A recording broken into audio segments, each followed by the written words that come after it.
Turning point of space-time. November 11, 2014. Dream. I am in Brussels. As the day becomes turbid, all human beings somehow seem to know that the MPR is happening now. There is silence. Then I see myself sitting at a table, the shape of a half circle. A few other human beings sit with me at the table. Additional tables are arranged, organized in a half circle.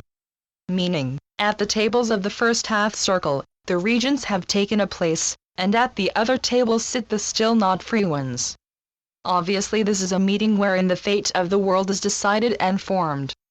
Suddenly I then perceive myself lying on the ground at a bus station, as I look at the feet of women with my eyes open, who wait for the next bus. It is a wonderful bright and sunny day, in exact contradiction to the atmosphere before the MPR. Life seems to continue, I think to myself, before I realize that somewhere I must have lost all my papers, driver's license, passport, credit cards and money. I think, how do I now get out of here? I give a very intensive request to heaven in order to help me now. Thereafter I find myself with a nun totally dressed in white, and I tell her my situation. Suddenly all documents materialize in my hands, and shortly after that I sit in an airplane flying back to Vienna. End of dream. Beloved ones. This dream image describes the scene after the MPR in a higher vibrating 4D world. Humans from another star. The regents at the table of the first half circle are the returned ascended masters, who direct the fates in this world. The not free ones are described, because they are still not free and must first be released into freedom. Brussels symbolizes a center of concentrated dark energies, which must be redeemed and also do this in the face of the MPR, like in the dream. The nun dressed in white represents the purity of service of love and symbolizes a white unwritten piece of paper, as a sign of the new beginning of life on a higher level. The bus station shows that life also goes on after day X, and foremost much more beautiful and more light-filled as the weather shows. The most significant statement for the newly ascended masters consists of the fact that Jan initially loses his documents before they manifest in his hands. The loss of documents shows that this level, these worlds have been overcome. The manifestation of documents means that the masters return to those worlds and they receive everything what they need at the moment. Additionally, this image shows that these masters create everything by themselves from the ether of what they need for a living. It flows to them from a source invisible to human beings, and they are indeed called humans from another star.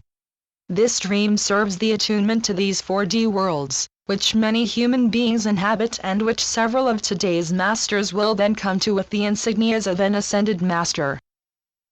Dream 2. I see an infinitely huge and black airplane in the sky. It seems to occupy the whole sky and it obviously serves dark purposes. It is a global listening station for mankind. I think to myself how obvious this is and yet that nobody, except for myself, recognizes this. End of dream. The black airplane. Again, this is a sequence at the end of this time, which shows how global the lack of freedom for mankind is pursued and how comprehensive the lack of knowledge is concerning this. These conditions will now be imprinted again and again, called into memory and be revealed, so that they find access to messages like this one, so that it will serve many human beings to bring more profound insights into their life. For the light warriors of the first and last hours this is a matter of course, because they understand the fundamental context of this time, yet for the half-awakened ones it is still a bohemian village. What is needed, is to heave the tepid ones, which are unknown to heaven, to a platform for the ascension, to a higher 4D world.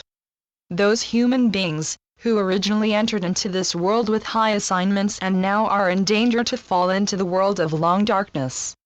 Because the lazy one cannot enter into heaven and the tepid one is like stale water, which is spit out by everyone, who drinks from clear springs and receives life energy from pure waters. Once again this is a possibility for awakening, again an opportunity to recognize, again a choice, which needs to be made or be rejected. With these words of affirmation, of repetition, of anchoring of what is now. I bless the world and I bless all of mankind, which truly has arrived at the turning point of space-time. In infinite love. Sananda. Channeled by Jan J. Kuzel. Translated by Franz. www.lichtweltverlag.blogspot.com